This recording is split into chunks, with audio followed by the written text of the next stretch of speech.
The FBI is responsible for more terrorism plots in the United States than any other organization. More than Al-Qaeda, more than Al-Shabaab, more than the Islamic State, more than all of them combined. This isn't likely how you think about the FBI.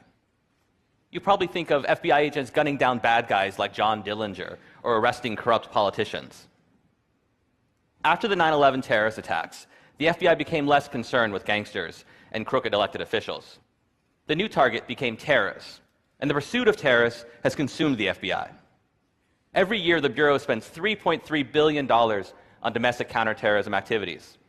Compare that to just $2.6 billion combined for organized crime, financial fraud, public corruption, and all other types of traditional criminal activity. I've spent years poring through the case files of terrorism prosecutions in the United States, and I've come to the conclusion that the FBI is much better at creating terrorists than it is at catching terrorists. In the 14 years since 9/11, you can count about 6 real terrorist attacks in the United States. These include the Boston Marathon bombings in 2013, as well as failed attacks, such as the time a man named Faisal Shahzad tried to deliver a car bomb to Times Square. In those same 14 years, the Bureau, however, has bragged about how it's foiled dozens of terrorism plots. In all, the FBI has arrested more than 175 people in aggressive undercover counterterrorism stings. These operations, which are usually led by an informant, provide the means and opportunity, and sometimes even the idea, for mentally ill and economically desperate people to become what we now term terrorists.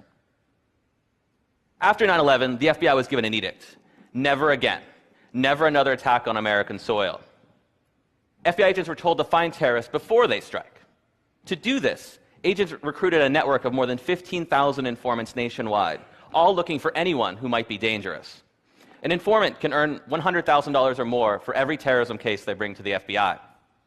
That's right, the FBI is paying mostly criminals and con men 6 figures to spy on communities in the United States, but mostly Muslim American communities. These informants nab people like Abu Khalid Abdul Latif and Wali Mujahid. Both are mentally ill. Abdul Latif had a history of huffing gasoline and attempting suicide. Mujahid had schizoaffective disorder. He had trouble distinguishing between reality and fantasy. In 2012, the FBI arrested these 2 men for conspiring to attack a military recruiting station outside Seattle with weapons provided, of course, by the FBI. The FBI's informant was Robert Childs, a convicted rapist and child molester who was paid $90,000 for his work on the case. This isn't an outlier. In 2009, an FBI informant who had fled Pakistan on murder charges led 4 men in a plot to bomb synagogues in the Bronx. The lead defendant was James Cromedy, a broke Walmart employee with a history of mental problems, and the informant had offered him $250,000 if he participated in that plot. There are many more examples. Today, The Intercept published my new story about a counterterrorism sting in Tampa involving Sami Osmakash, a young man who was living near Tampa, Florida. Osmakash also had schizoaffective disorder. He too was broke, and he had no connections to international terrorist groups. Nonetheless, an FBI informant gave him a job, handed him money, introduced him to an undercover agent posing as a terrorist, and lured him in a plot to bomb an Irish bar. But here's what's interesting. The lead undercover agent, you can see him in this picture with his face blurred, would go back to the Tampa field office with his recording equipment on. Behind closed doors, FBI agents admitted that what they were doing was farcical. A federal judge doesn't want you to hear about these conversations. He sealed the transcripts and placed them under a protective order in an attempt to prevent someone like me from doing something like this. Behind closed doors, the lead agent, the squad supervisor, described their would-be terrorist as a retarded fool who didn't have a pot to piss in. They described his terrorist ambitions as wishy-washy and a pipe dream scenario. But that didn't stop the FBI. They provided Sami Osmakash everything he needed. They gave him a car bomb. They gave him an AK-47.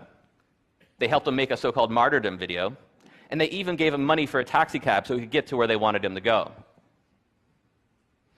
As they were working the sting, the squad supervisor tells his agents he wanted a Hollywood ending. And he got a Hollywood ending. When Sami Osmakash attempted to deliver what he thought was a car bomb, he was arrested, convicted, and sentenced to 40 years in prison. Sami Osmakash isn't alone. He's one of more than 175 so-called terrorists for whom the FBI has created Hollywood endings. US government officials call this the war on terror. It's really just theater, a national security theater, with mentally ill men like Sammy Osmakash, unwitting actors in a carefully choreographed production brought to you by the FBI. Thank you.